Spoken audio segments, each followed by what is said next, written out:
Yo, what's going on, everybody? Thank you for clicking on this video. I'm coming at you today with another set of my rankings. Gonna be doing my top 15 quarterback and tight ends. Now, I'm recording this before the Thursday night football game, but it's gonna be coming out afterwards, so I'm not gonna be including those people. The only person in that game would be Pat Freiermuth, really, that you'd be playing. And I hope if you have him, you played him. He's kind of one of those guys right now, especially the tight end position, where if you have him, you should be playing him every single week. Nobody else really of note in that game, at least from the quarterback and tight end position. If you do have any questions, though, leave them in the comments. And if you do, try and mention if it's a half PPR, full PPR league, if it's a trade question. Let me know who else is on your team. It just helps out with the context more and me giving you a better answer. But I love helping you guys out if you're curious. Make sure to subscribe to the channel too and drop a like on this video. We got tons of content coming out the rest of this year. Anyways, though, let's get into it. So we're gonna be starting off with the quarterbacks. The first guy that we have is Josh Allen. I mean, not much really to be said about this. Dude is an absolute monster, and I assume that he's gonna be the quarterback one every single week in the rankings, pretty much no matter who he's playing. So if you got him, good for you. I'm jealous because I don't got him anywhere. After that, we're going to have Patrick Mahomes going up against the Indianapolis Colts, who their defense has not looked very good so far. I mean, the entire team has looked pretty bad, and their best two defensive players haven't played yet. Still unsure about this week too. Another guy, not much really to be said about. You're playing him every single week, obviously. And the last guy I have in this tier is Jalen Hurts, the new phenom on the streets, and rightfully so. I mean, he has looked amazing. AJ Brown is a massive help to him. Kind of a similar situation that reminds me of when Stephon Diggs went to Buffalo for Josh Allen and he just became one of the best quarterbacks in the league. Kind of seems to be a similar thing here with Jalen Hurts. They're also playing the Washington Commanders, which is a terrible defense, but they have been putting up points, so it should make for a game with a lot of scoring. And they have the weapons now to absolutely dominate a lot of these matchups, and I think that he's going to. He also had 2 rushing touchdowns last week, which can happen every single week. He's really good at that kind of thing. Great on the goal line, which does take away from some Miles Sanders, but it is great for Jalen Hurts. So he's at least a top 5 quarterback every single week. I have him in the top 3 this week, though. Moving on to my next person, and the next tier is Lamar Jackson. He's going up against the New England Patriots, who he has had pretty good success against, and even though he lost last week, he went absolutely nuclear for fantasy, and I mean, he balled out. It wasn't really his fault, and there's no reason for that to really stop. I mean, this could have a little bit of a slower game pace, so there could not be as many scoring opportunities, which is kind of why I put him in this next tier, but still ranked as my quarterback 4, so obviously you're playing him. One of my favorite players to watch in the NFL. So he has had a little bit of an injury at practice this week. Doesn't really seem like anything you should be worried about, so don't worry about that. Obviously play him. And the other person in this tier is Justin Herbert. He had what seemed to be a much more serious injury last week on Thursday Night Football. Luckily, he's had 10 days to rest and has been seen back at practice, so those are all good signs. We don't know for sure what's going to be happening with him. I would probably plan to have some type of backup, but obviously if he is playing, you are playing Justin Herbert, top 5 option every single week as well. But definitely pay attention to the injury report and make sure that he's playing. They're going up against Jacksonville, which has been a solid defense, but they haven't played anyone that's near the LA Chargers. That will be interesting to see what their defense really looks like. Hopefully he can play, so just pay attention to that. On to the next tier, I have Kyler Murray in here, who he has kind of struggled to start the season so far, but has kind of saved his fantasy days in the end, especially last week with going into overtime and those 2-point conversions and everything. Going up against the LA Rams, which is a tough matchup, at least on paper. They haven't really shown to be that so far this year, but we will definitely have to continue to monitor that and see what happens. He definitely still has a rushing upside that gives him a safe floor at the same time. And I think as he gets more and more work with the weapons that he does have right now, they'll get more comfortable together. Rondo Moore is looking like he might be back, so that should definitely help if he is. Another person, though, if you have him, there's no better options you're going to find on the waiver wire, obviously, so you're going to play him no matter what. And the other person I have in this tier who, although has been struggling, he's playing the New York Jets, is Joe Burrow. Definitely has been a little bit worrisome. Just the entire offense has not looked good. They've spent so much money on the offensive line in the offseason, but that has not panned out yet so far. Normally with offensive line, it takes time for them to develop and get comfortable with each other, so I'm hoping that will happen, and I think that they're going to turn it around. But if they struggle against the Jets this week, there is going to be real concern for the entire team. I don't think that's going to happen. I think that they're going to come out here and dominate, but we will have to see. But for right now, I'm still ranking Joe Burrow around here and kind of all the options in Cincinnati as pretty high end. But I think that this week should tell us a lot because they are 0-2, and they're going to come out hopefully with a little fire under their ass and go for it. All right, moving on to the next tier, I have Kirk Cousins. He looked bad on Monday Night Football. That tends to happen a lot. The Eagles defense also looks really good, and they could definitely be a legit defense. But they're playing the Detroit Lions this week, which their defense has been terrible, but their offense has been solid, which is kind of what you want for fantasy. It's going to be a high-scoring game, I think. Yeah, the Detroit Lions rank 30th against quarterbacks. The over-under for this game is 52.5 points, and the Vikings are favored by 6. So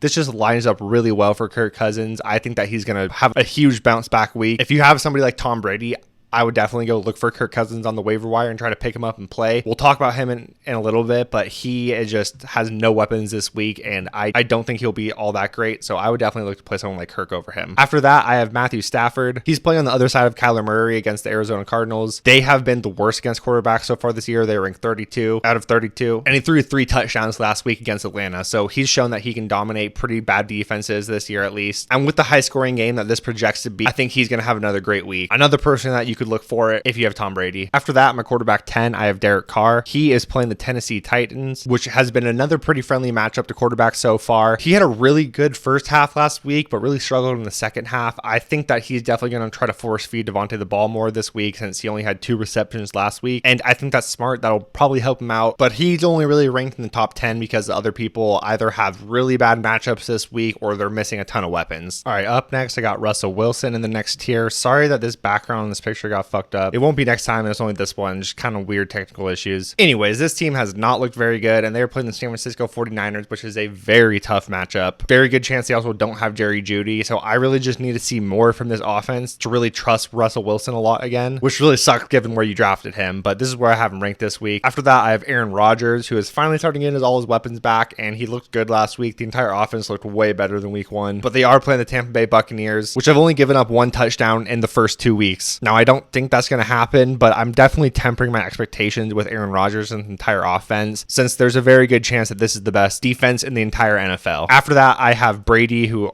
obviously on the other side playing the Green Bay Packers, who is also a really good defense, nowhere near Tampa Bay, but definitely a good defense. But Mike Evans got suspended. Doesn't sound like Chris Godwin's going to be back yet. Doesn't sound like Julio Jones is going to be back. They signed Cole Beasley, which is another sign of that. So it sounds like it might just be Cole Beasley and Russell Gage there, which is the reason why I have Tom Brady ranked all the way down here. Obviously, most weeks he won't be here, but just the lack of weapons is a huge concern. He doesn't have any rushing ability to get him more yards and have a safer floor. So I'm trying to look other places if I have him in my lineup. After that, I have Tua, who, had one of the best weeks like I've ever seen. Had like 450 yards, 6 touchdowns. It was absolutely insane. I guess that makes sense when you have 2 of the fastest players in the NFL who are also great receivers and one of the best play callers. The reason that he's ranked this low this week is because he's playing probably what could be the other best defense in the NFL in the Buffalo Bills. So this is a week where I'm kind of tempering my expectations, also not really trying to play him, but if I have to, I guess it could be a lot worse. But if Tua comes out and dominates or does really good against the Buffalo Bills, then it's going to be crazy the hype that he's going to have. And I think it's well deserved if he can do that against the Bills.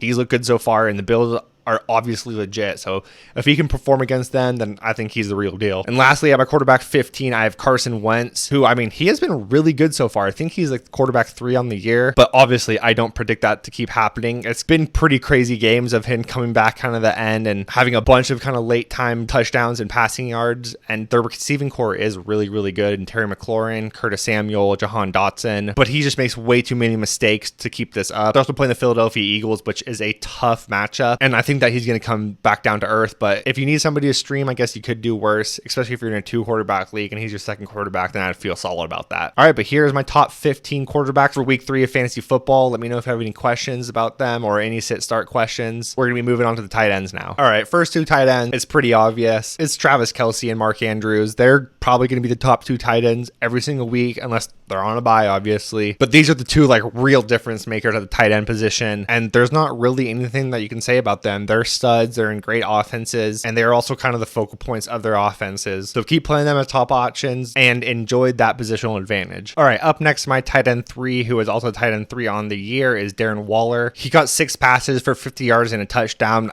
There's really not that many tight ends that can do that on a week-by-week basis, and he's one of the few that can. They're going up against the Titans, who have ranked well against tight ends so far this year, but they haven't faced anyone like Darren Waller. I'm sure, though, that they're going to get more targets to Devontae Adams this week, but right now, there's just nobody else that's really in the same position as Darren Waller. So play him as a top option if you got him. On my tight end 4, I have Dallas Goedert. A lot of this is due to matchup. They're playing the Washington Commanders, like I talked about with Jalen Hurts, who is a terrible defense. But I think the Commanders' offense is good enough where they'll put up points, so the teams will have to keep scoring. Last week, he had 5 receptions for 82 yards and looked great in the game. I think that he'll continue to be a great option for you. Definitely lower touchdown upside, just given that AJ Brown is there and Jalen Hurts can take goal line opportunity away. So the touchdowns could be tough, but I think that he's going to get work every single week. And then this great matchup, he should be fantastic. And my tight end 5 and the last guy in this tier is Kyle Pitts, who, I mean, one of the biggest question marks in fantasy this year. He's gotten 2 receptions for 19 yards both of the past 2 weeks, which is just, I mean, terrible to see. You would think that you would want to get a player as special as Kyle Pitts the ball more, but, you know, Arthur Smith said this isn't fantasy football, so, I mean, what do we know? I mean, crazy that your 6'6",